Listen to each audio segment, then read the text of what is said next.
I think if there's one thing that everyone can use more of, it's free legal advice. So, disclaimer about this episode, I totally did not ply our guest for free legal advice. I don't want to turn you away if that's what you're hoping for, but you're going to find out anyway, right? I'm not sure the expectation was if you bring a lawyer on your podcast that you're going to attempt to get some free legal advice from them, or that you will carefully disguise your leading questions to sneak out some free legal advice. Okay, I might have done that a little bit, and honestly, kind of hoping the game respects game here. But Kurt Dahl is an entertainment lawyer by day, drummer in the Canadian rock band One Bad Son by night. Yes, it sounds a little superhero-ish. Kurt references Superman, but we all know this is Daredevil, right? Like, this is totally Daredevil. If the lawyer by day swapped the suit and the case notes for drumsticks and ripped jeans instead of a skin-tight red bodysuit with cute horns, yeah, he's the rock and roll Daredevil. And I really hope he agrees. One Bad Son recently celebrated 20 years, accomplishing 5 top 10 singles and a #1 in Canada, and a long list of touring and appearances opening for the biggest names in rock and roll. Rolling Stones being all you need to say there. He has been practicing law since 2010 and balanced both demanding careers alongside building a family with his wife in Saskatoon, Saskatchewan. My name is Glen Erickson. This is Almost Famous Enough. Thanks for spending your time with us. This is Kurt Dahl.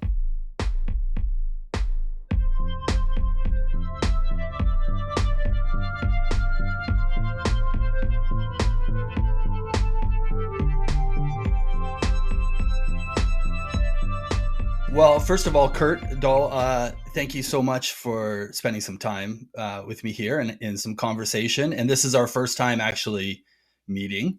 Yeah. So that's really cool to me. I've known about you for quite a while. I think maybe going back to 2016. I'm thinking maybe when you, I think when you became president of Sask Music, the provincial association. I was a former past chair of Alberta Music, Oh, and nice. stayed involved. So Okay. little common ground to start on, and I know that that's when I started sort of being more aware and knowing who you are. But yeah, Nice. I appreciate the time. I'm doing this podcast about the life pursuing the dream and all the different things it looks like. And I knew when I was first conceiving a list of guests, I knew I wanted to talk to you for obvious reasons. You've done a lot of great work. You've done a lot of great work as a lawyer in the entertainment business. And obviously you've been an active musician with a career which is incredibly unique. And so I'm sure lots of people come and ask you to talk about that. But I just think you most likely have some great behind the veil insights for everybody about the business. And if it's okay, we'll just organically see where that goes. Yeah, I love it, man. And honestly, yeah, I do feel, I feel lucky that I get to do sort of both, have a foot in both careers, and yeah, I don't take it for granted. That's for sure. Yeah, well, let's start right at that point with you adopting the moniker and running with lawyer drummer, which is, your social handles.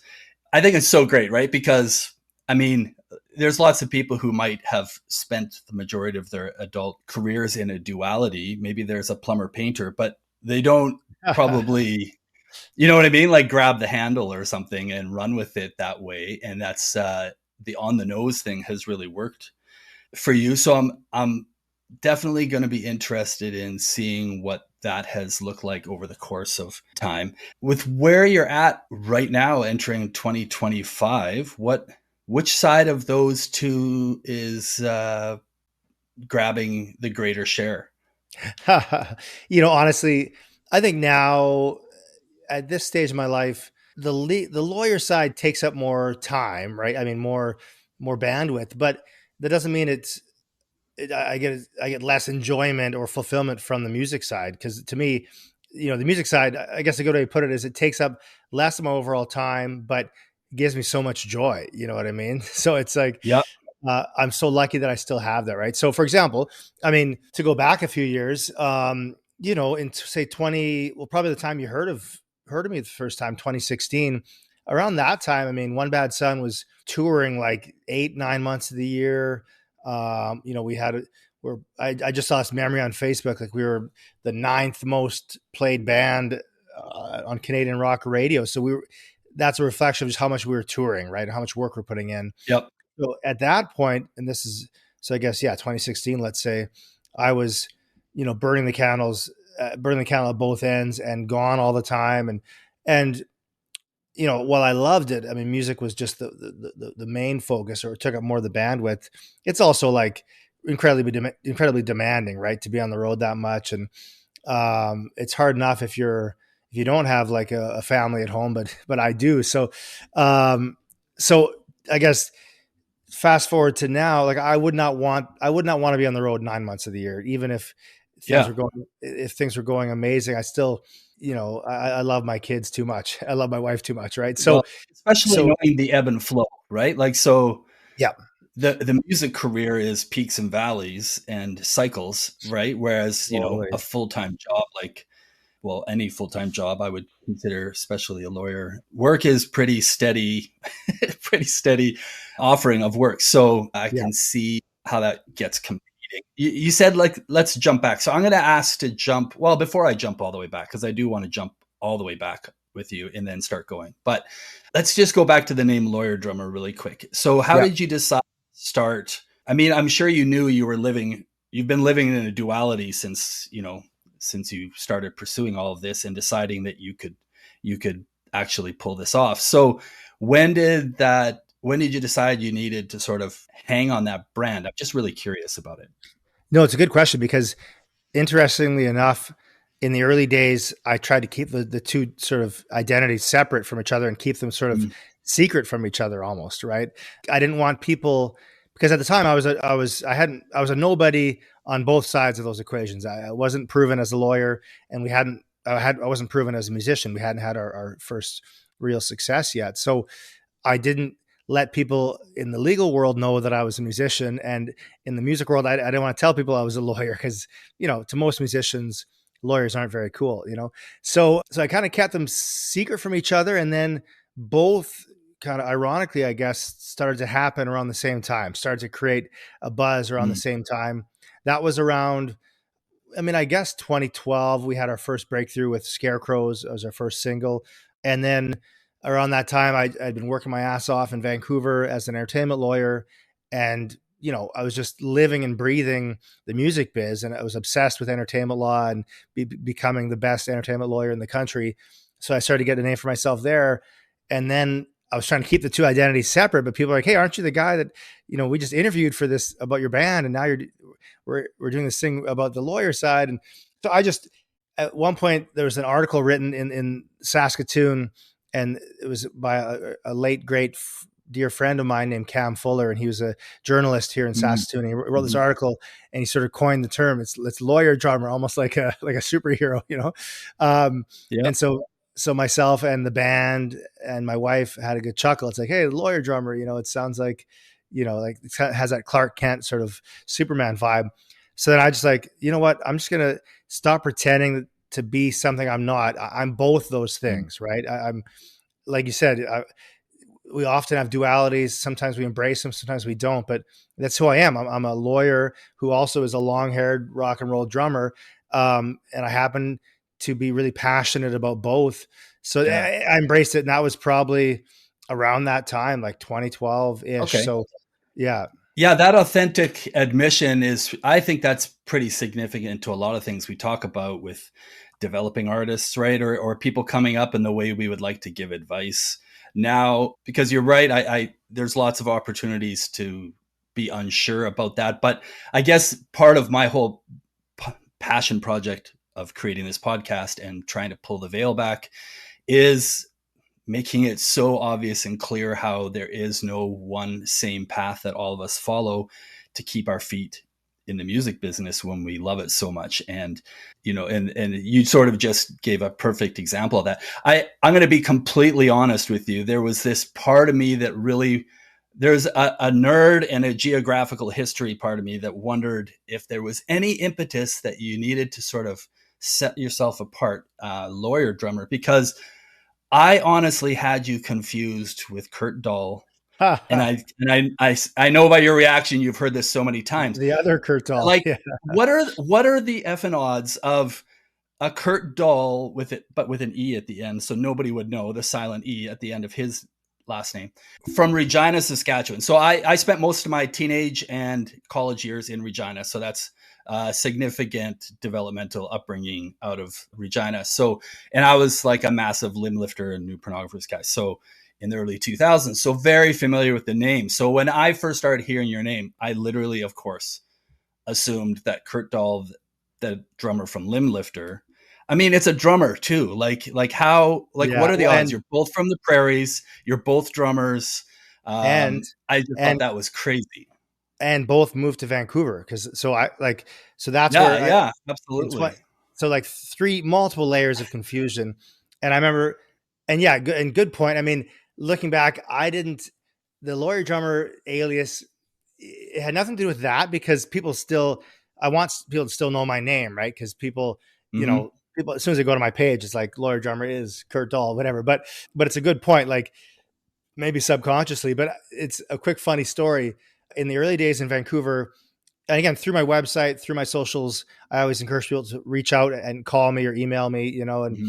which resulted, especially in the early days, getting some really weird calls. And I used to foolishly pick them up at all hours to be like, to help out these musicians.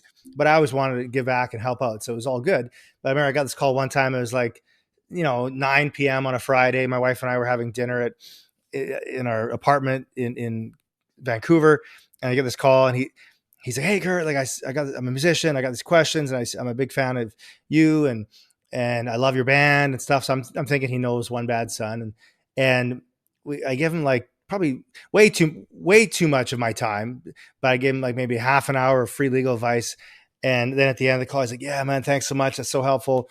And he's like, "Do you remember the time that you and I did acid back in '89?" And and I was like, "Oh, I was 8 years old in '89, man. I think I think you've got me confused with the other." So there's been many calls like that where people, yeah, obviously get the wrong Kurt. Yeah, I mean that's a real pain in the ass for anybody, I'm sure. But you seem to, by your demeanor, have rolled it off your shoulder pretty easily. Or at least It's that's how, or you're really good at putting on a face. And I brought it up, and you're no, gonna no, go home to it's your all wife. good. But And I'm a fan. Like, I'm a fan. Like you said, I was a big Limb Lifter fan. Age of Electric, even New Pornographers. So Kurt and I have met a couple times. We got a photo together. This was again back when I lived in Van at some cool like music venue. I forget what it was called, the Railway Club or something. But yeah, we that's the classic Vancouver. Yeah. yeah. So we're there, and people are like, "It's the two Kurt Dolls. Let's get a photo," And he was cool Mm. about it. And he said something interesting. He's like, "What do he say?" He's like, "People keep calling me for legal advice." Yeah, that's amazing. I mean, what are the odds, like two drummers like that? But well, that's pretty cool, man.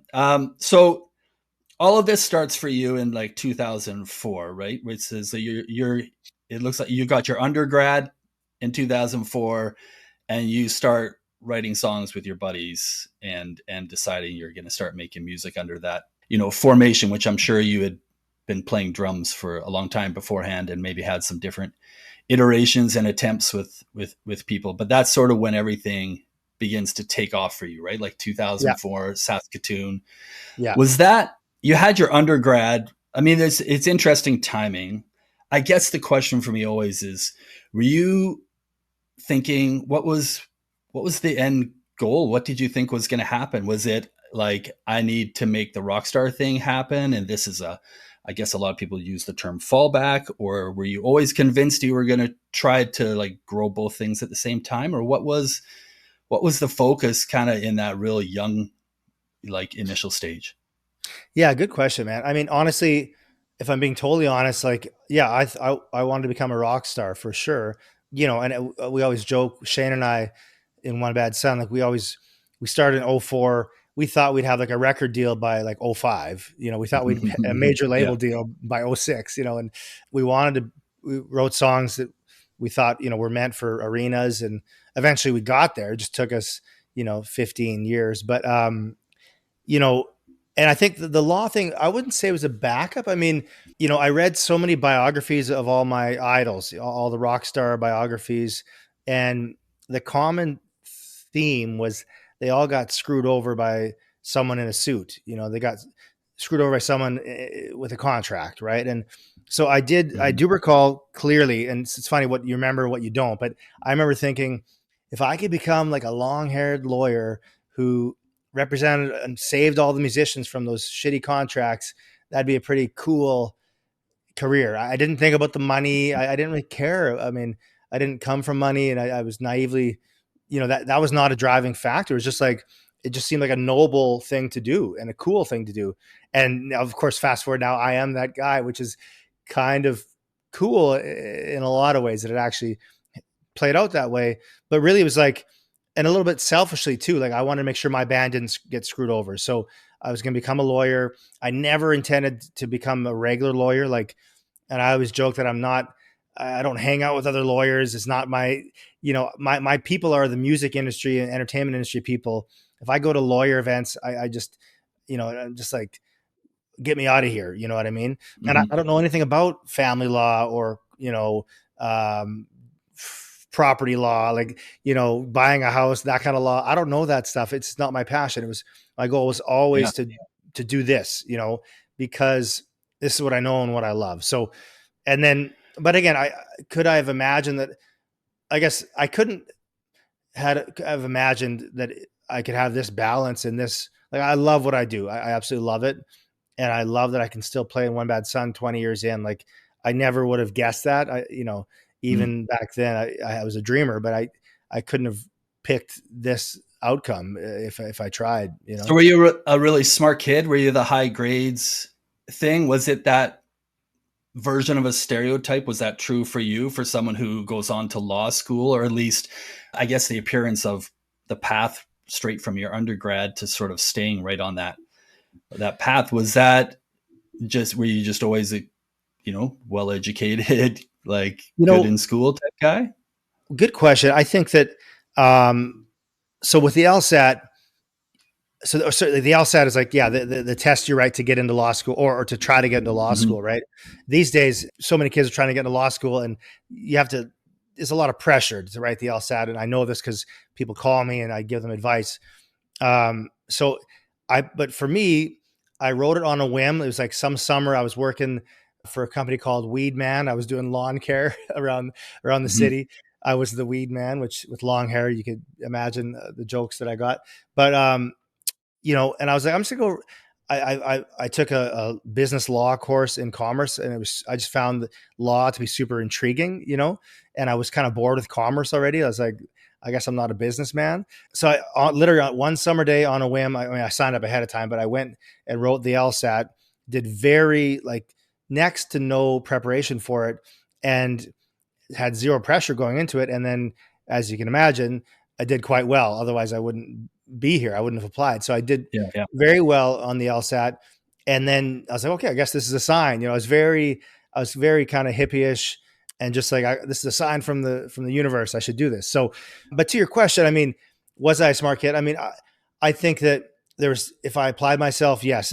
I say that because, it's just a fun little aside, but like in grade 8, I was like, top of the class kind of thing. I got to high school and got in with, the wrong crowd or a crowd that didn't care about school and marks. And they were kind of like a rough crowd, but I thought they were cool. And my marks went from like here to just like, they just plummeted. And my parents were like, what the hell's going on, Kurt? So I guess my point is, and then after a year, I realized these kids aren't actually very cool, and they're actually not very nice. So I found a new crowd that actually were good people and cared about school. So my marks went right back up, and now as an A student. So I only say this because as a dad, and I guess just as a human, I think who you choose as your friends and who you choose to be around with as a kid or as an adult has such a huge impact on your life, So, I mean, so I went from A to like D, and it was like, my parents like, what's going on? And really it was just the people I was hanging out with. Yeah. So, yeah. Were you pursuing music back then at the same time? Was that a developing passion in high school already? Interestingly enough, I was very much, and then maybe you found this with other guests. It's like I was very much a late bloomer. I didn't pick up the drumsticks Mm. until grade 12.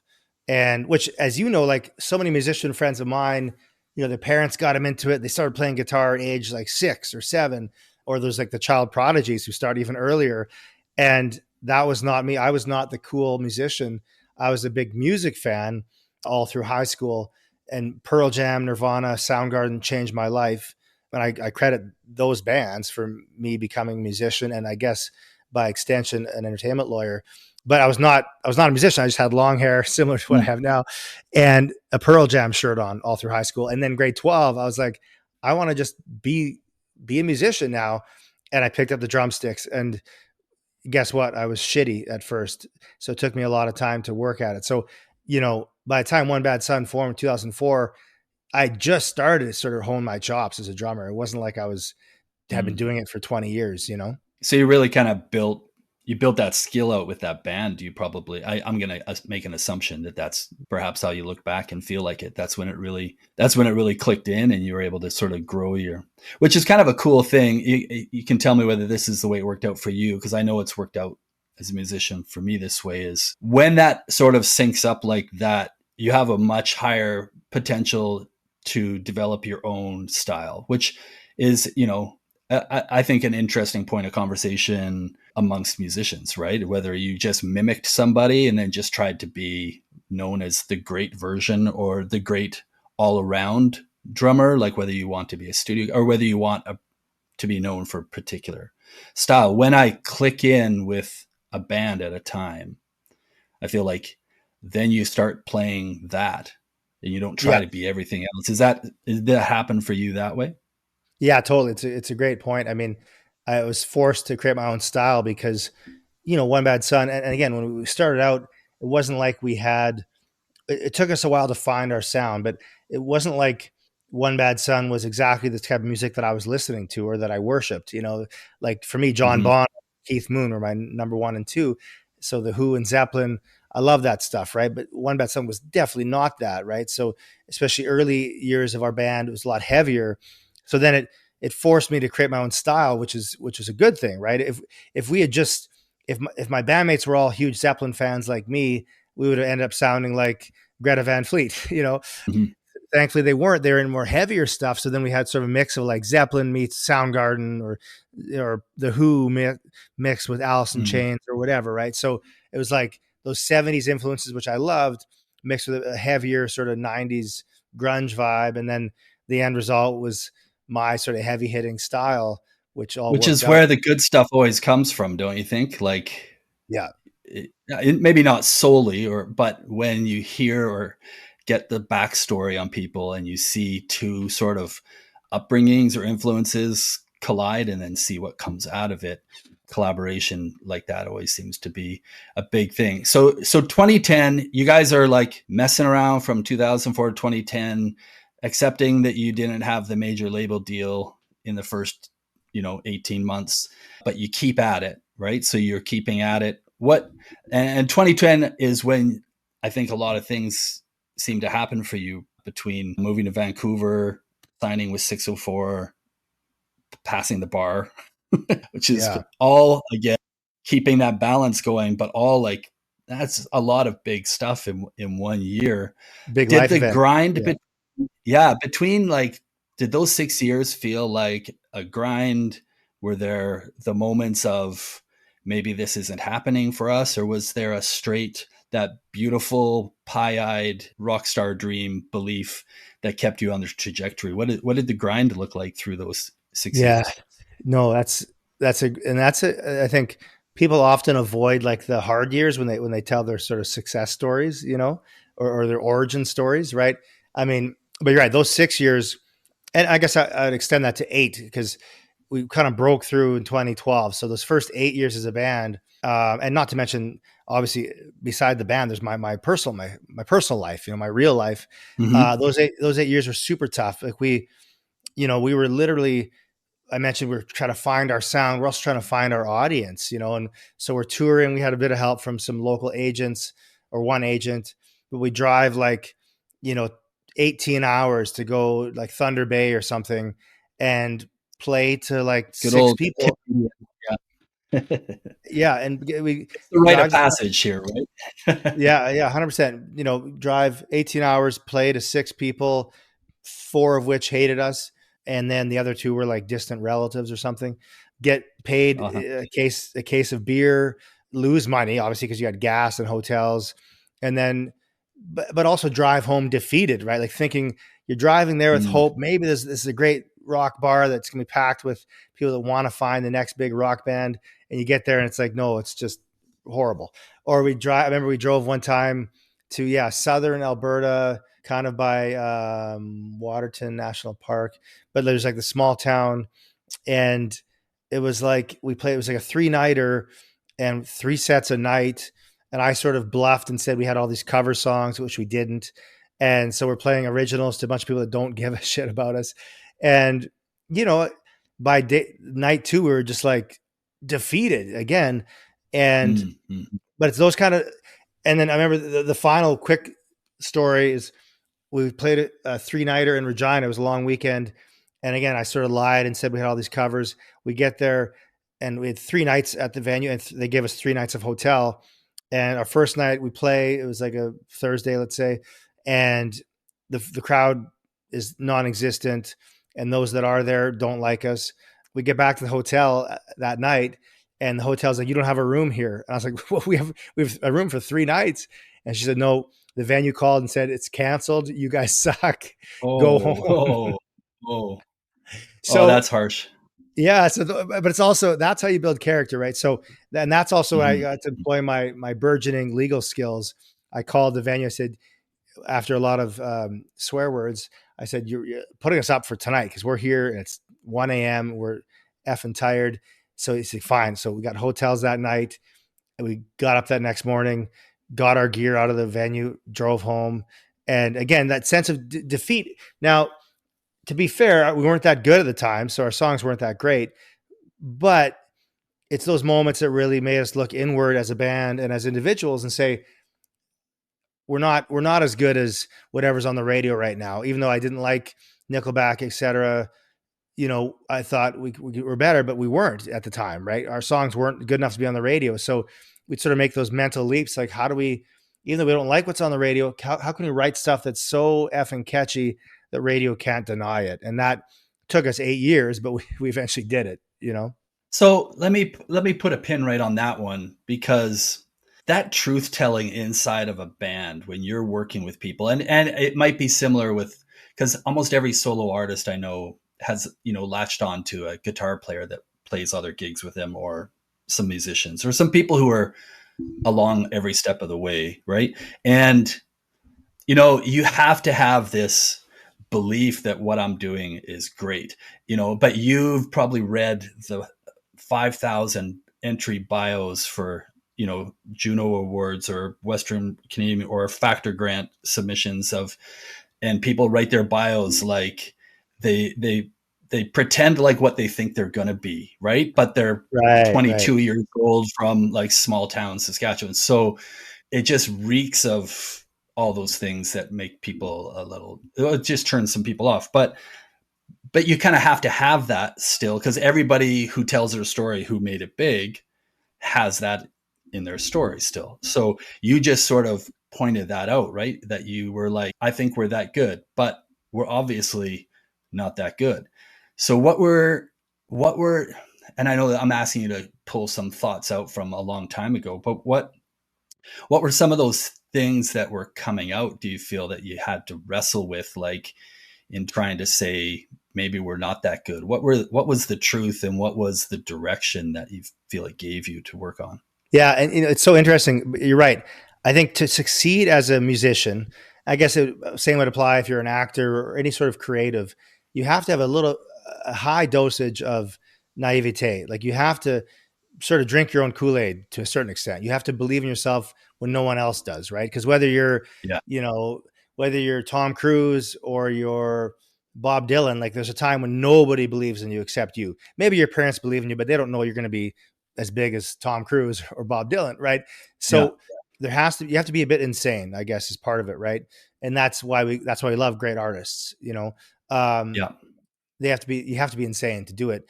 And you have to sort of create yourself, right? And Bob Dylan always said, it's like, life's not about finding yourself, it's about creating yourself, which I love that, right? Mm. But then you have to be able, the second ingredient, which a lot of ours don't have, is that harsh sort of self-analysis, right? And being completely trying to be objective when it comes to yourself and say, Bob Dylan knew he had talent, but he knew he wasn't as good as Woody Guthrie, his idol. So he's like, how can I become as good as Woody Guthrie? And some same actors, whatever, like you have to be really your own harshest critic. Right. And so it's that weird duality of being sort of insane and drinking your own Kool-Aid, but also being like, how good is the Kool-Aid really?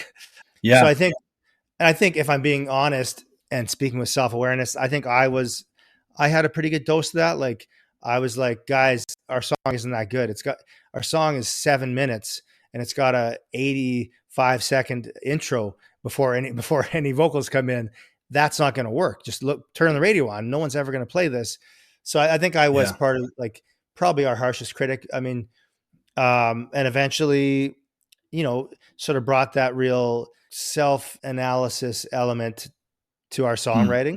Yeah. And then, so once you're aware, a good way to do it is look at your idols, and compare, right? So again, Bob Dylan and Woody Guthrie, for us, it was like One Bad Son, comparing it to Led Zeppelin. It's like, listen, our first record, nothing compares to, Whole Lotta Love.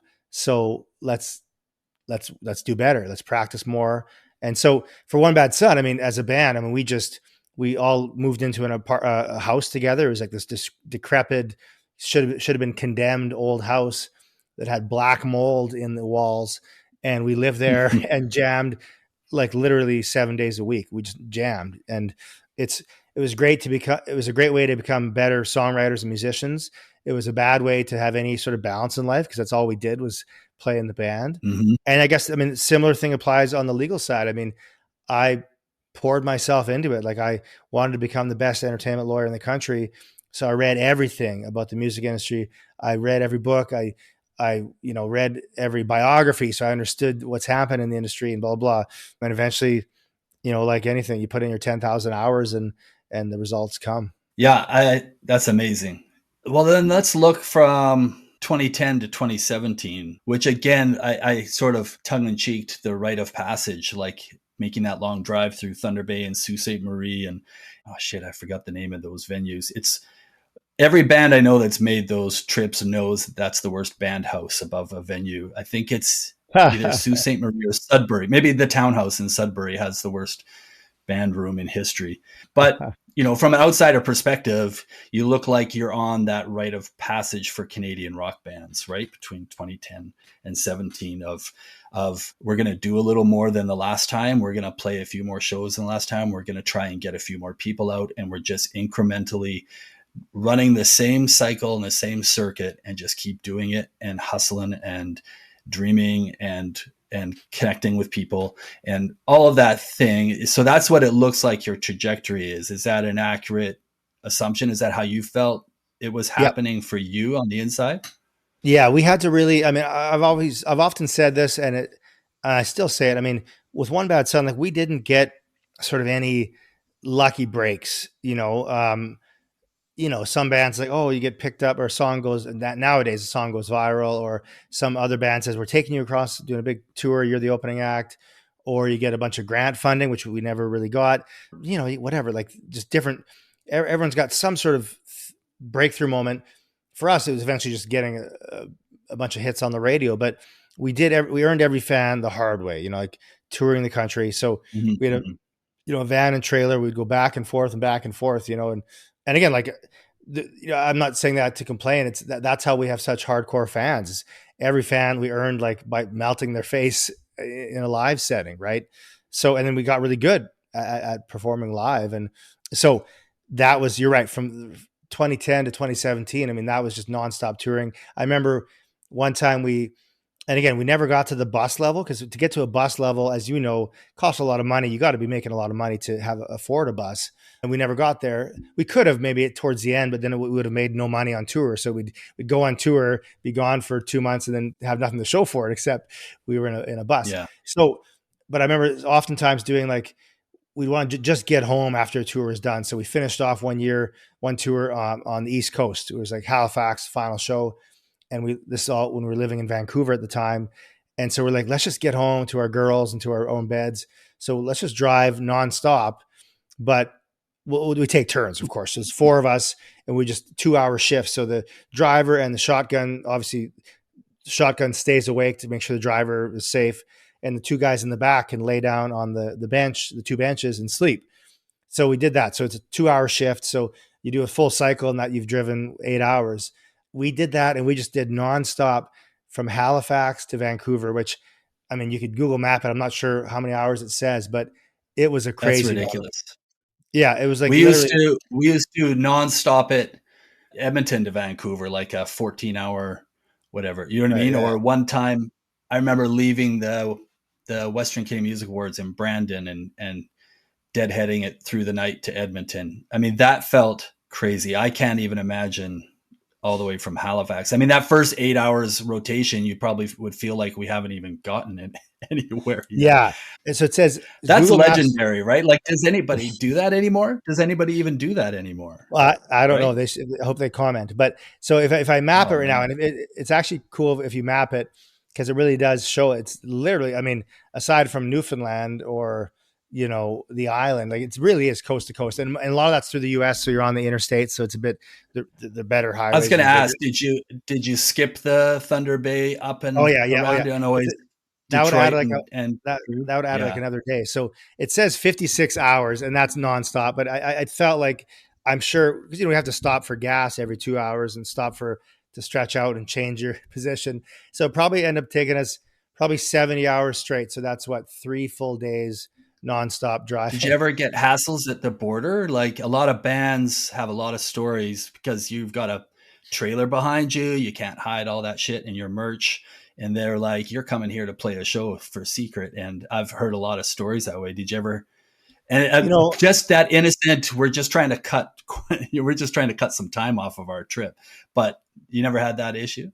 Not too bad. I mean, I always made sure that had all of our ducks in a row because I knew that I would screw us over.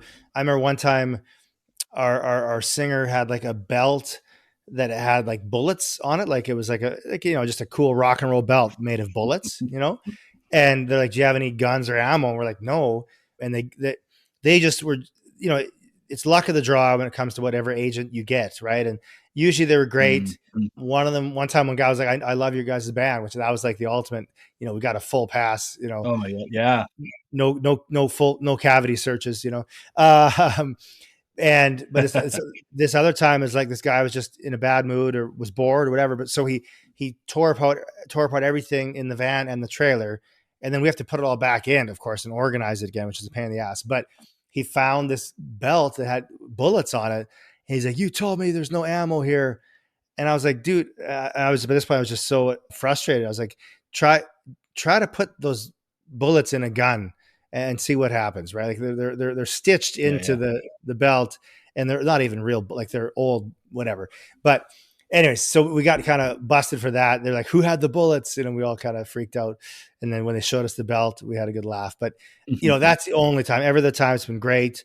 Although I'm sure it's different now in soon to be Trump's America. I'm sure it's going to be just a pain in the ass even more. But that's a whole other podcast, you know? Yeah, that's very, very true. So if there was ever a good time, though, to have the lawyer in the band, you could see where that would be valuable. Have your ducks in a row, like you said, for border crossing and stuff like that. So that's what was going on with the band. So what's happening with Kurt Dahl during this time? Is it still feel like a steady trajectory of your law career and practicing? Are you married at this point? Now you have a new set of future aspirations and that stuff plays in so deeply. And I don't know if you ever had this experience before you answer, but did you ever come across people who like didn't believe you were, I don't know what the right word is, didn't believe that you were like all in, maybe is the word, or didn't believe that you could pull both of those things off? I asked because I didn't start the iteration of a touring band for me didn't start till I was 33 years old. And, you know, and I had my second child shortly after that, within that time. And I'll never forget sitting in the booth live with Grant Lawrence when he was doing Radio 3 to promote our second record coming out. And he kept wanting to ask questions about me trying to pull off being a full-time dad and at this age, and now just trying to break a band, across Canada type thing. So I would get those questions. Right. He kept going back to it. Yeah, people get stumped on it. And I would often get told, I'll never forget also sitting with a potential, I was trying to, talk to someone about signed, and they didn't think that we were, for whatever reason, people in those positions make their guesses. They didn't see the signs that we're all in, because we haven't given up our careers. We haven't essentially sacrificed everything worth any meaning in our lives for music. And so they weren't willing to jump on that. And I'm curious about your own development of being married, a relationship, a career like a lawyer, what your experience was trying to break a life in music that way. Yeah, no, that's fair. I mean, I guess for me, at the end of the day, I've always been someone, and this dates back to when I was a kid, like no one could tell me what to do. You know what I mean? I don't like being told what I can't do, especially. And I imagine that's a common trait of people you might interview. For me, it's like if someone said, you can't be married and be in a band, or you can't be faithful and be in a band, which that's also a whole other thing. Or if you can't be a lawyer and be in a band. I was just like, F you, I'll do what the hell I want. I'm Kurt Dahl, Mm-hmm. So I was happily married, and it doesn't mean it doesn't come without work. You have to work to be like in any relationship. But I would see guys out on the road who I knew had a wife or even kids at home, and they'd be, cheating on their wives and stuff. And I just like, I like, it's the rock and roll cliche. And it was not, I was never going to, I always said, do one or the other. Like, if you're going to be married and then we go out and cheat on your girl when you're on tour, don't get married in the first place, dude, And then the same would apply on the lawyer side. People are like, well, you can't be a lawyer and a musician. And I'd be like, don't tell me what I can't do. I mean, I think there is something to be said. Like I remember, Lou Reed once said, like, the best artists are ones that have no backup plan. They go all in. And I love Lou Reed, and I agree with almost everything he said. But in this situation, I'd say he's wrong. I mean, if anyone doubted what I could do as a musician, I mean, I'd easily prove them wrong once I got on stage, So I think I'm able to do both careers and do them very well, if I can speak with, sort of some self-analysis, but because I cut out a lot of other things in my life. I don't really watch TV. I don't second guess myself. Once I commit to something, I just go and do it. I've always been good at just like getting tasks done. Right. So if I know we got a record to record in a month, I'll just go in the garage and hammer out my parts and do it until I'm great at it, And I mean, the same applies on the legal side. Like I put in the time. Right. So, and I guess, and this is not at all meant to be braggy by any means, more just like, because people be braggy. I mean, people always ask this sort of question, like, how do you do it? Right. And it's like, usually I kind of I write it off with some sort of deferring answer. But I mean, like, it does help that I'm passionate about both, right? Like find things it's again, the cliche, right? Find something you're passionate about and you never work a day in your life. Right. So, I work my ass off on both those careers because I love both of them. Right. There's things I hate doing, like my taxes, so if I was an accountant, I'd kill myself, so find things you love. Right. And that's how I'm able to do both, I think. And that's, so when, if anyone ever said, well, you can't do both that good, or you shouldn't do that, it's not allowed. Again, my attitude of like, don't tell me what to do. I'll do what the hell I want. I'm going to create my own path. Yeah. I mean, that's always been my sort of guiding light, Well, I mean, I've heard that Lou Reed quote an awful lot as well, and it's a great quote. Okay. And I have friends in the business who have a great story. Like my very first interview on here was Dan Mangan, and his story. Yeah, and Dan's story about very embryonic stage in his life when he was driving all the way to South by Southwest, and one of his best songs came out of that, "Road Regrets." I love that driving.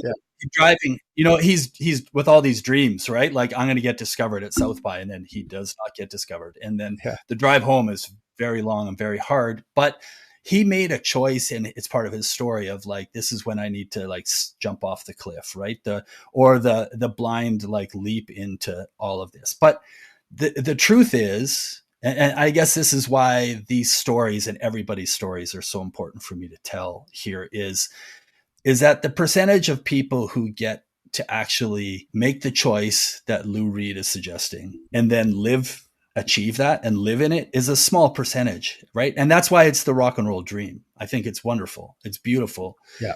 The truth is that there's this massive percentage underneath it of people who get to, as I have always put it, be a part of the fabric of history of the music scene and the music business. And for some people, they become a songwriter, or they adapt to another part of the industry, or in my case, wore a lot of different hats in order to keep my feet dipped in it. And in your case, to follow two very large, distinct, demanding passions sort of with equal fervor through a career. So I think that's where some really interesting stories are. And I think that's what people should be asking. How did you do it?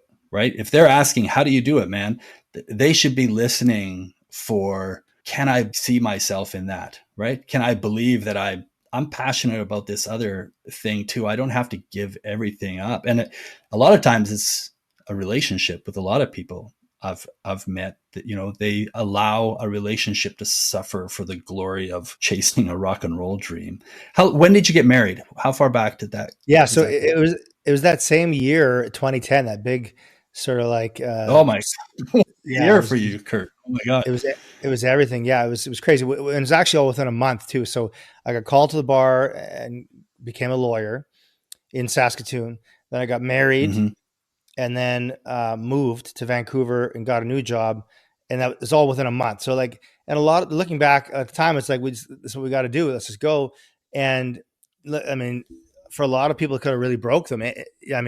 Or one of those things could have not gone as they had hoped. I mean, thankfully, and again, I give a lot of credit to my wife. She's always been the rock, and I couldn't have done any of this without her. Right. So, I think that's part of it. It's like, I always had that big support at home.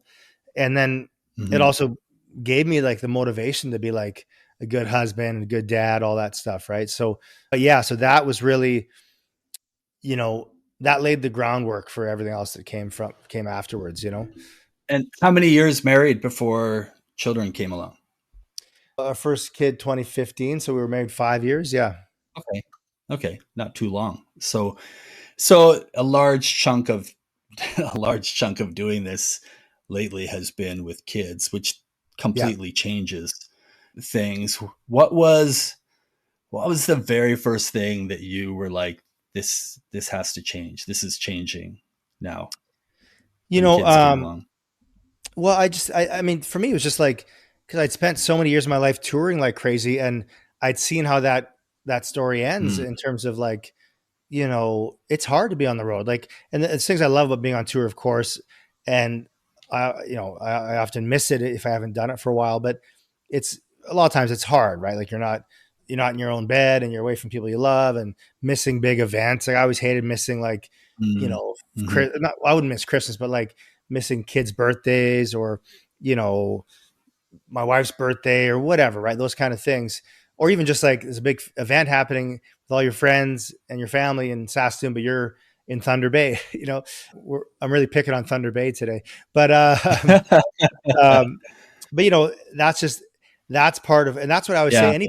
Any band that's made it on any sort of level, I've just got so much respect for, because your average fan just doesn't see all this. They see all the positives, whether it be on social media or on stage.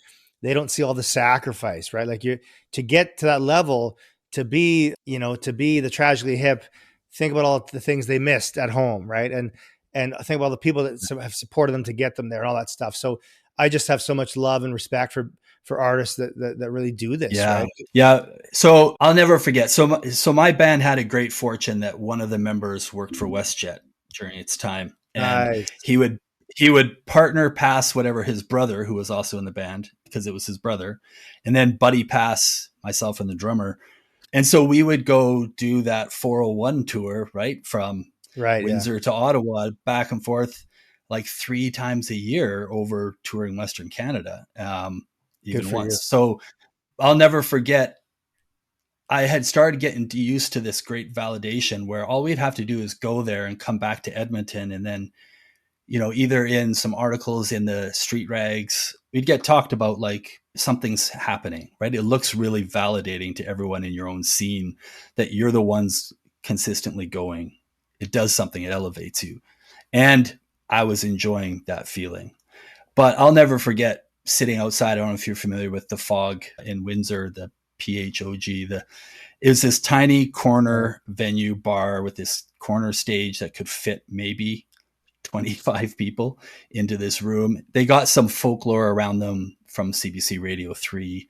And I always wanted to play it because I was an indie rock guy and wanted to play all the well-known venues at the time. But I'll never forget sitting in the parking lot outside. It was the night before Father's Day. Right. Feeling like the lowest pieces of shit that I could have ever felt. Like, what the hell am I doing here? You know, and there was, it robbed, I couldn't come home from a tour and ever feel like, yeah, I'm cool. I'm going to, you know, people didn't really know what was going on or how you felt. It was a harsh feeling.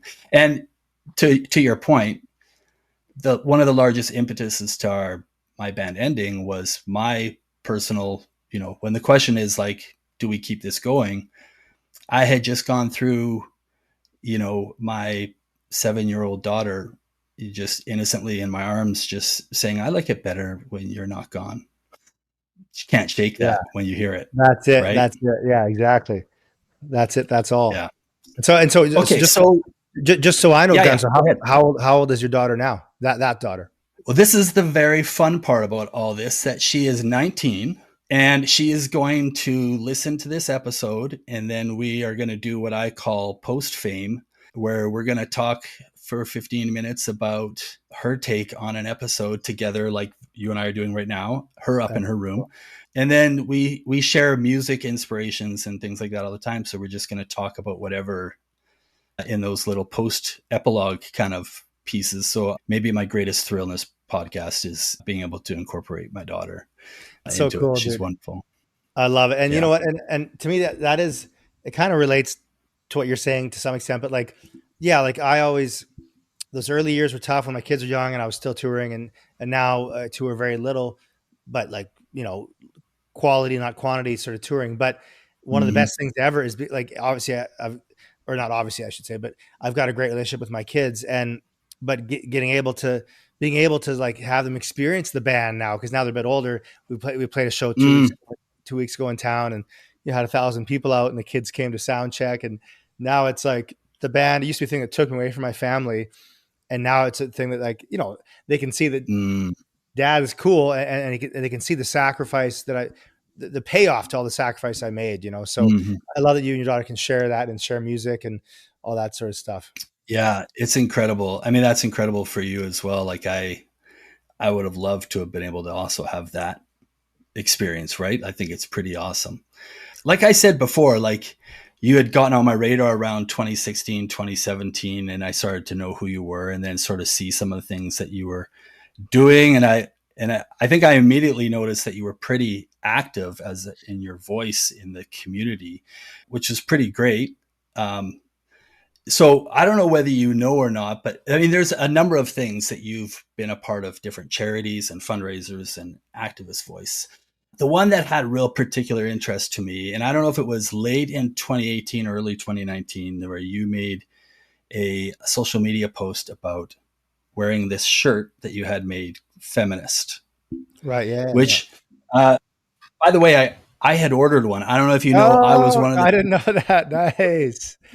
Nice. From you. I should have ordered a size larger because I've grown in the last 6 years. But I love the shirt. So here's why I want to ask you about that. First of all, I want to ask, what were the seeds behind printing a shirt, wearing it, publicizing it, and then even following through people's demand and printing extras and allowing them to order and also wear it and have that voice as a man in our culture right now and all the things going on. I'm curious where that comes from. I'm sure everybody who ordered one has their own angle and take about why.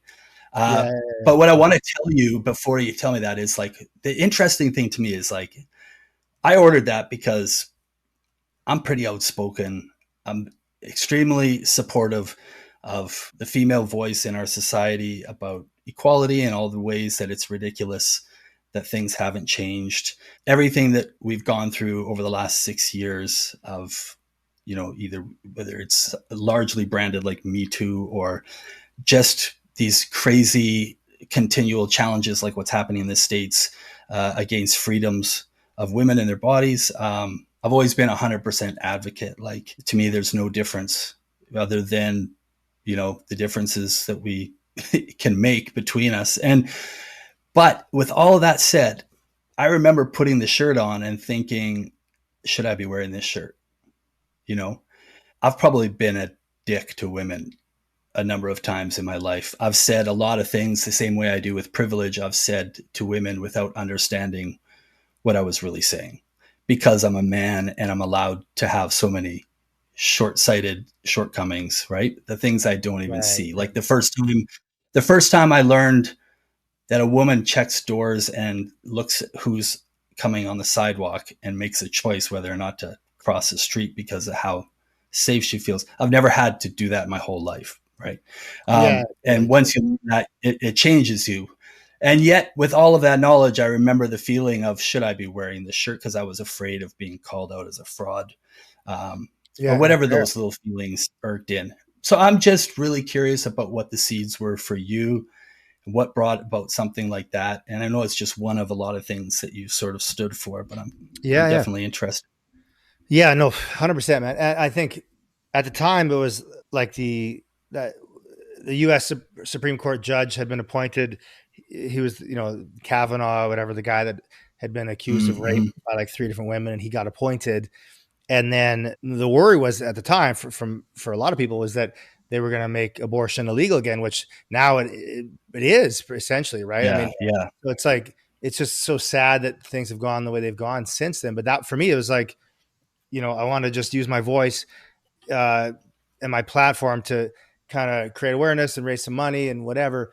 And I think that, for me, my definition, and everyone's got different definitions, I imagine, but my definition of feminism is, that women and men should have equal rights. And I think that, in hindsight, there's even like most of the response to that was really positive, and sometimes in life when you get a couple negatives you focus on those, but some people are like, well, you're a white privileged male lawyer, like how dare you think you can whatever.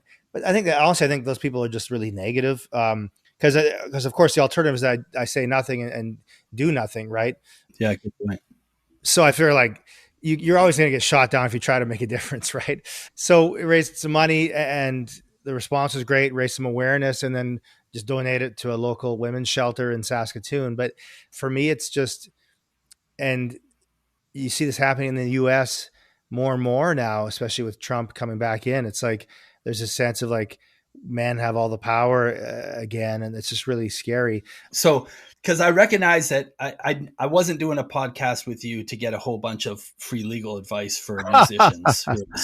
That wasn't the goal at all. Though there's lots of questions I could ask that are typical, like what are the things that come up the most, et cetera. But you made a fantastic post on Instagram recently where you said, here's 14 things I've learned in the last 2 decades, which I thought, oh my God, like how well timed, Kurt, with the fact that I was going to be talking to you right away, because I want to pull out from people what those are. So, I'll tell everybody listening, first and foremost, obviously they should go to the Lawyer Drummer Instagram page and find that post where you talk about these 14 things, which are all spot on, by the way.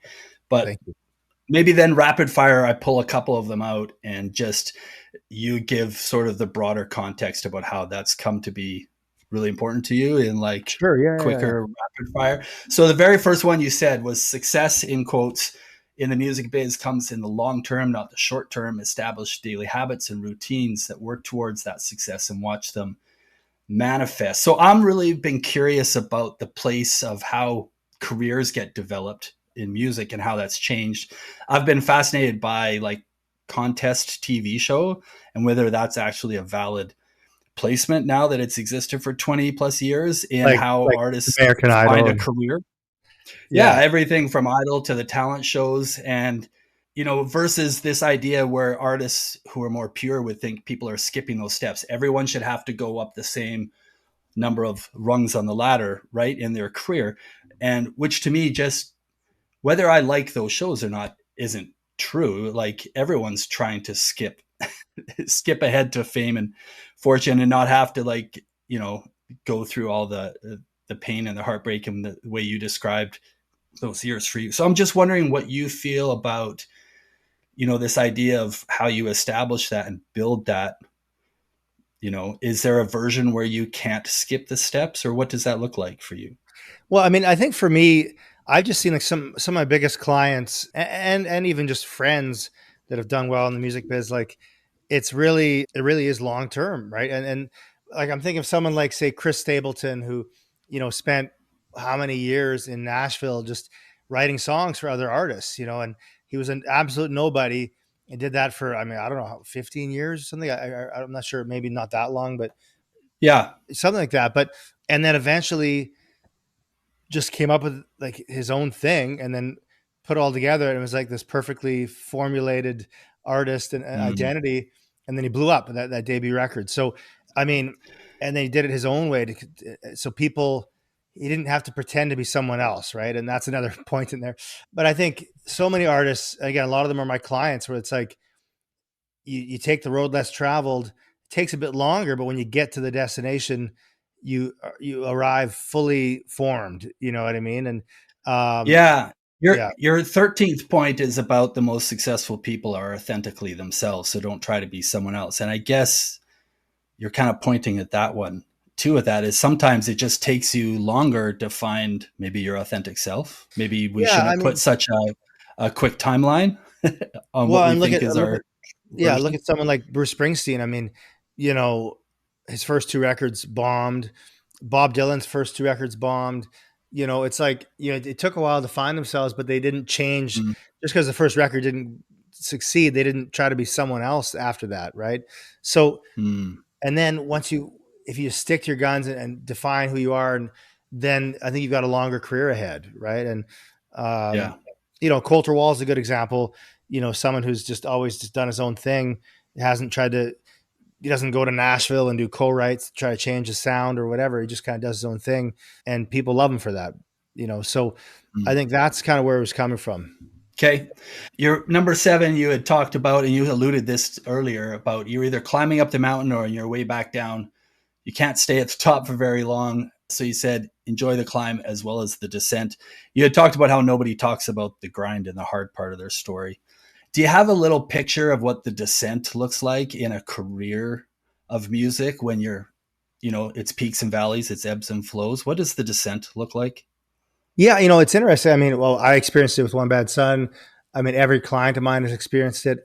A good example would be someone like Neil Young, who, at one point was touring arenas, and then, in the 70s with, like, say, Crosby, Stills, Nash, and Young, and then all of a sudden in the 80s come along and his records tank, and now he's back to like the mid-sized venues. And then at the end of the 80s, he has Rockin' in the Free World, and he's back up to the top. He's back in arenas.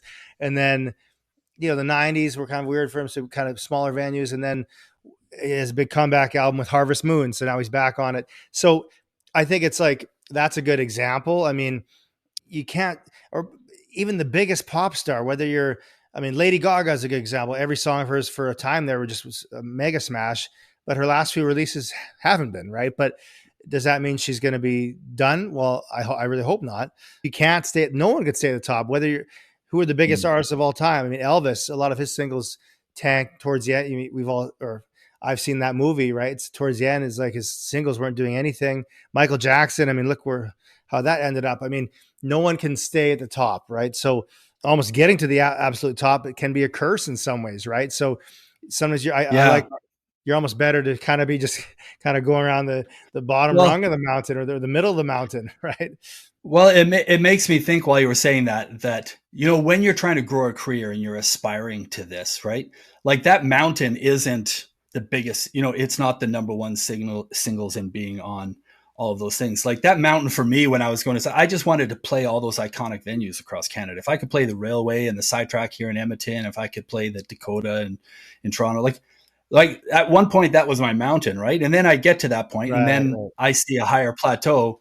You're going to have descents off of all of those little ones too. So I think that's a great point, that it's like nobody stays in that place forever, and creating a career is definitely about figuring out how to ride it up and enjoy it, and ride it down and wait for the next opportunity. Right. Well, I'm not going to keep you. I appreciate, I agree. And I would suggest people go and read those things, because I think they're spot on. The other one that I like the best, by the way, which applies to the number one rule in the music scene about your reputation having wings. The reputation having wings. It's a small industry, and this is so true, especially in Canada. Everyone knows everyone. It's really the golden rule of don't be a dick, because in our music business and scene is so small. Back when I was trying all my hand at this, same time as you, really, the early or mid 2000s, 2010, 2012, it seemed like everybody knew who each other's agents were, who the managers were, who the publicists were. Nobody knew who a lawyer was. Nobody knew who to ask. Nobody thought they needed it until maybe they were going to get major label signed. And then I guess I talked to a lawyer. All that's really changed, I think. And your presence on the scene, by the way, Kurt, I think is deeply appreciated. Even if people don't know it yet, they should understand like how important it is to have someone active and advocating, such as yourself, in entertainment law, and being available. Which kind of, who needs to reach out to you? Where are people at in their career when they need to talk to you? Yeah, good question, Glenn. I think obviously if you get a contract put in front of you, like that's an obvious one, because I've had so many artists come to me after they sign a deal, and it could be a week after, it could be a year after, and they're like, I need to get out of this deal. It's horrible. I can't do a lot of work with a signed contract. I mean, sometimes you get like the silver bullet. You can be lucky. There could be something wrong. You can get out of the deal, but most of the time, no. Otherwise, the whole system would fall apart if contracts were easy to get out of, right? So come to me before you sign a contract. I think a lot of people think a common misconception or a common thought, I guess, is that they can't afford a lawyer, so why reach out to one? I mean, I would say reach out to me first. If you get a one-page deal and it's super easy and no issues with it, I might not charge anything. That being said, if it's a 20-page record deal, it's going to cost something because it's an important deal. But I always give a quote, so you'll know ahead of time. And then I guess other than that, I think if you don't have a contract in front of you, I mean, I would say that if things are happening in your career where the people are getting interested in you, whether it be you're adding team members like a manager or an agent or a whatever, even publicist, like if people are starting to say, hey, let's work together, that's reach out and just establish a connection with someone like myself. Mm-hmm. We can have a phone call, get to know each other, whatever. So when the time comes and something's like urgent, you can just pick up the phone and call me. And I mean, yeah, in general, I think if you're co-writing songs with someone, you could use a co-writer agreement probably. If you're featured on a recording, like you're a vocalist or a whatever session player, it might be worthwhile to see what kind of, rights you have to revenues and that sort of stuff. So I think if you're watching this and you've got questions and think maybe Kurt could help, just shoot me an email or message me on Instagram, and happy to have a call. What would a band agreement cost? Because I think this is a killer for everybody who ends up in a band, that they don't get a band agreement. And I think it's crucial. Like they should have it at the start, right? And everybody doesn't think about talking to a lawyer until later, but they need a band agreement. Should they trust the ones they get off the internet somewhere, or should they make that a point always? I mean, I honestly say that the stuff you get on the internet, especially now, because you can draft contracts with AI, but the thing is, like, what you're paying a good lawyer for is their experience in the industry. So, which AI, I mean, it just doesn't have, the life experience that I have, right? So every band agreement's different. You want someone who's going to draft something that's tailored to your band. you know, because you could be Rolling Stones or Pearl Jam would have different band agreements, right? Like the Stones, it's like two people are kind of steering the ship. Pearl Jam, it's more all of them, whatever, right? So every band is different. Every band agreement's different. As far as cost, I mean, I always say like I need to find out what's the nature of the band and what's involved. So, but that's where I have a phone call for free, and then I can send you a quote. You know what I mean? That's brilliant. I did ply you for some free legal advice anyhow, so I apologize. You did I it, lied. yeah. But I appreciate you giving those tips and that advice to people. I think it's really important. But most of all, I just appreciate you, Kurt, taking the time to kind of unpack your life a little bit for us and get a peek in. I think your career is super interesting and probably a million things we could have talked about and had so many things to learn from. So thank you for taking the time with me and spending the time, as well as the work you do in the community. And I continue to wish you great success. Thank you, Glenn. It was a great discussion, man. Appreciate it. Thanks, Kurt. Bye-bye. Hey, I'm Alexi. Stick around for Post Fame with me and my dad. Hi. Okay, so we're going to talk about episode 6, yes, which is Kurt Dahl, lawyer drummer, which he dove into a little bit, which was kind of interesting. His little take on it. But Kurt Dahl, this is the first.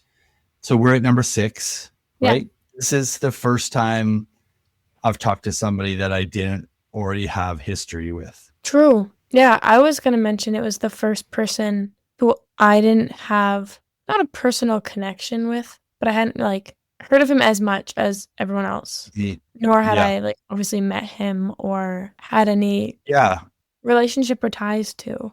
Yeah, I mean, if you kind of go through that all, you're right. Like a few people, you've probably heard their name mentioned a lot in different ways, and some of them having a bunch of history with, and other people just more actively having done things with, or even, I guess, met in that case. But yeah, so I was really looking forward to it for that reason. And I think it was a great opportunity. I'm really happy in it. And it's so funny because I have those, I wouldn't call them apprehensions, but I had, I don't know, you know what I mean? Like the whole thing in my head, like this is going to be different. The other ones were easy. And I sort of, I kind of served myself up a softball with the first handful of podcasts, which you probably should do. I mean, I think that I should too, to get things started.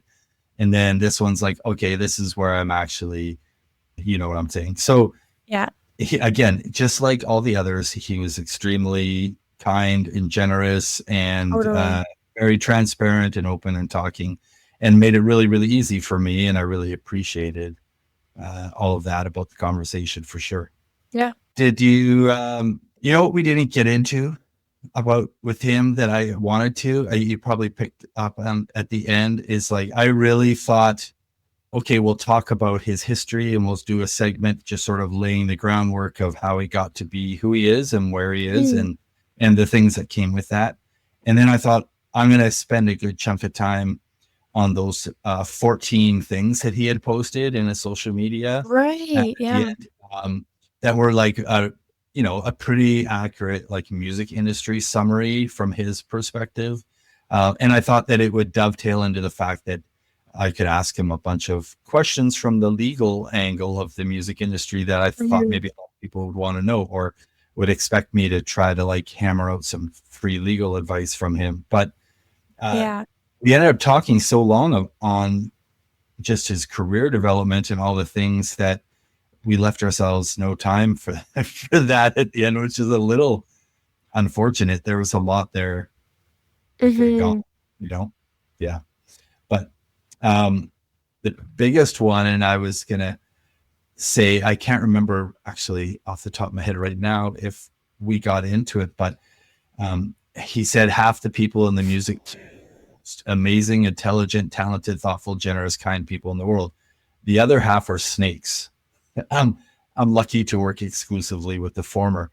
So that was from his post, which I thought was pretty, I don't know. It's like, it's pretty bold and brave, because I think a lot of people want to make a sniff of calling people out. People snakes, yeah. Right? I mean, though, like, I mean, obviously he didn't delve into it, but he didn't was name mentioning names. like, well, no, he was mentioning though, like a number of times during the episode, like not falling into the wrong like studios and like producers and people who sign you, and like I don't know, I feel like the general theme along that topic was like you can sign with some pretty bad people, and like you can end up working in pretty bad situations because of people, which I mean kind of alludes to that point he makes. Yeah, and I mean, you can tell me what you think from your perspective and sort of the amount of time that you've spent in your life so far paying attention to, I guess, the perception that the music industry kind of creates, like the mainstream music industry, primarily a Hollywood-ish version of music, of, you know, of this story of, yeah, there's like these awful record companies who want to take advantage. And then the artist is always the person who is maybe the hero of the story, who just wants to do the right thing and maybe gets taken advantage of. Like, that's an old story that I don't know whether you that still gets spun or if it looks does. I mean, I also think though, like, you got to take into account that like you're my dad. Like, I think I hear a lot more insight. I mean, if anything, more the wonderful, good parts than like the horror stories, but not to say that I don't also, kind of get to hear about that side. Like, there's a little bias in your interpretation now. So I've sort of tainted any ability for you to have a completely clear perception. Unbiased take, yeah. I mean, like, maybe I think that's a good point. What you just described is like kind of that the age-old story of like how the music industry is portrayed. Like, I mean, that's kind of accurate, like of how I see it in a sense. I mean, you see it on social media too. Yeah, I think sometimes people in this day and age, I can't believe I use that phrase, in this day and age. Like, if there's anything that tells anybody how old you think you are, it's when you use a phrase "in this day and age." I think that when I look around currently, because there's been obviously so many changes in the music industry, but it's different the way you look at it when you've been in the industry. I guess it's just that inability to have, well, for myself, to have an unbiased version of it anymore. Right. And you're sort of suggesting that by adjacency, by proximity, you're not completely clear of having an unbiased or perception of it either. But I do think that for people right now who are looking around, I guess my assumption is that it's a different story because I know how much has changed in the business. But I guess and you see a lot of breakthroughs too. Yeah, the breakthroughs are similar and different. So I think a lot of people feel like they're different or how it happens. So it used to happen that somebody had to discover you. Yes. Right? And the person who discovered you had to have the backing of a company, usually big enough and with enough resources to actually make something happen for you. And that's what it meant to be discovered. And the decentralization of that is that right now, and that's kind of a joke, which is being discovered is you finding a way to go viral on some form of social media, right? So it's like the roles have reversed. Yeah, but the whole thing is actually the same. Like, you are looking for a quick method to get fast exposure to millions instead of hundreds of people. You want to make that big of a jump. And it used to have to be through a gatekeeper. And now it's almost exclusively through social media, these quote unquote organic means.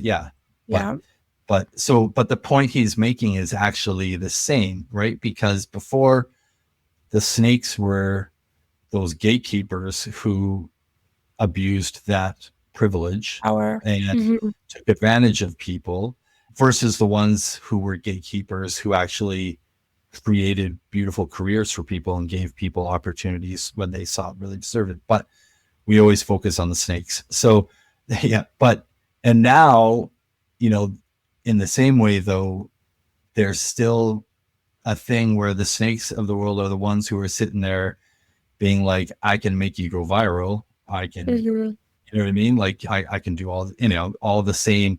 It's a different version of a snake who's playing the exact same game, who's saying, I can get you to millions of people, and they don't actually have Right. your best interest in mind. And so being careful of those, I think that was the interesting point to me, is like, it feels Yeah. like everything's changed, but it's really the same.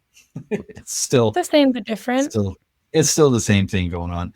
I mean, real quick, just because I like to tell stories, it makes me think of a story, and I don't remember how much I ever told you about this, but one of the biggest opportunities that never came to fruition in my life in the music industry that I really wanted to happened I'm going to say maybe a year before COVID, because nobody remembers how much time is anymore, Yeah. thanks to the pandemic. But I think it was maybe only a year.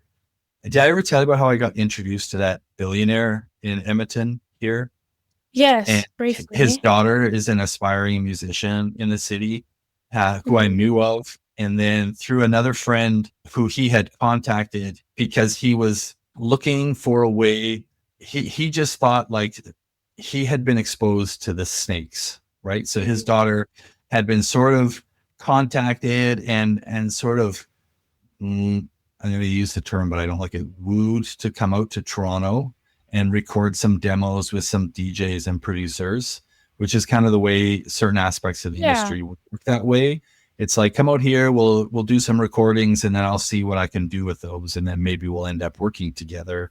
And once she went out, and her dad, thankfully, great guy, was involved, right? And he asked questions and he got involved and was able to sort of sniff out less than trustworthy people who the deal was never going to be in her favor if things worked out. And, obviously as a astute business guy, he was very much bothered, and he was like, and so his concern was there's snakes. And so a lot of these, as he would put it, kids need a break. They need to be able to not have to go.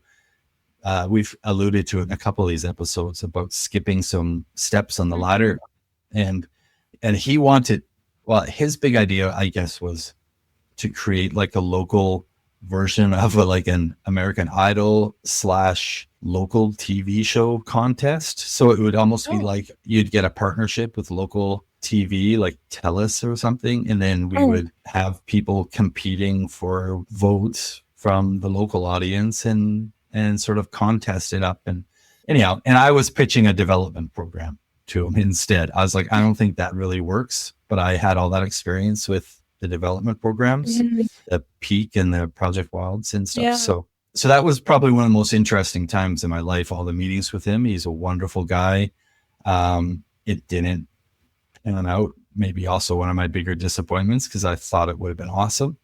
And I would have loved to run all of that and run with it. But it was a cool relationship, and it was all based on his exposure to the typical snakes in the industry. But but that's cool. Kurt was a great guy. He had all kinds of cool things to say, and I could tell like he does a number of these and he gets asked a lot of the similar questions. I tried to avoid all the same questions he would normally get, but he's also a guy I could tell I could talk to for easily another hour about all kinds of things, and he would have so much to say and so many stories and stuff. So I appreciated that a lot. So real quick, I need you to remind me again of the artist you played me this morning, and I've asked you twice. Oh my goodness. You played me a song and you said you just had it shared to you and you shared it to me, and that's my favorite thing. This goes. So I want you to tell me again, so now we're sharing it with everybody else. This is like, it's okay because I put this on my Instagram story, so I can't even say I've been gatekeeping it. This is true. I put it on my Instagram story with a photo, but it was Sick Dogs, but the artist was Hey, Nothing. And I keep mentioning this on the podcast of like the songs that I repeat, and I swear I don't even do it that often, but it keeps coming up. But here we are. But here we are. Apparently I'm discovering that I do it more often than I think. But yeah, I had it sent to me by my partner, and then I was like, this is like such a great song. Kind of like threw it on a playlist. Forgot about it for maybe a few months. and then rediscovered it and was like, this is the song that fits like my timeline, like right now kind of feeling. Like, you know, songs just click and you're like, this feels like very like right now.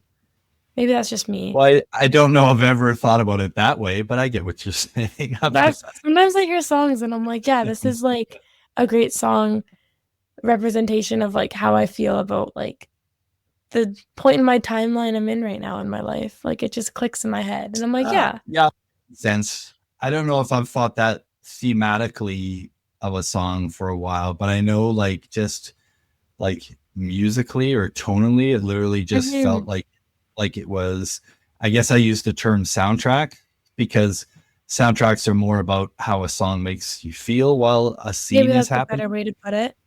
And I definitely feel like there's soundtrack songs in my life, like definitely that People Watching by Sam Fender in the fall, late fall, was that for me. And I mean, his full album just came out this week too, by the way, and I'm really enjoying it.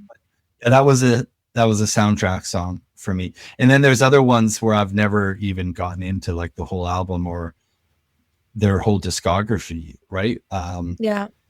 There's one, dude, I forgot the name. How can I forget the name right off the bat of the band?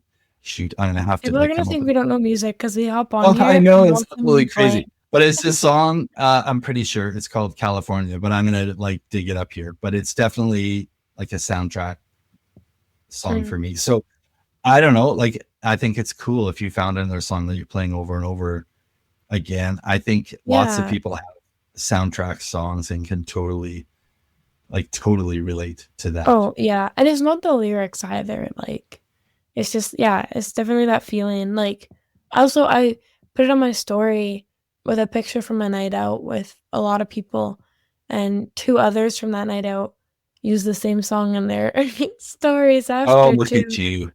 And I was like, no, this isn't me flexing that I put people on. I was just like, like it's just such a like right now song. Like it definitely just fit the energy of the night. So I was like, that was fun. Fun find. Okay, the song is called California. I was right. It's by Delta Spirit. And it like when I made my workouts playlist quite a while ago, that was like a song that as soon as I heard it, I'm like, how did I not hear this before? Because you know, you look it up and you're like, oh, it was released like 2 years ago or previous or something like that. And I'm like, how did I miss it? How disappointing. But then it becomes, in that moment, it becomes everything about your life. So I totally get what you're saying. Yeah. You get it. Yeah. I totally get it, Lex. You totally get it. Okay. Well, then I'm going to go and try to remember, hey, comma, shoot, what is my you problem? got it. You got it. Try again. Everyone? Hey, everyone? No. It's not hey, comma, everyone? No. Hey, comma, dude? Hey, comma. No. I'm not going to get it. Hey, comma, nothing. Hey, comma. Well, that seems so on the nose actually when I think about it. But okay.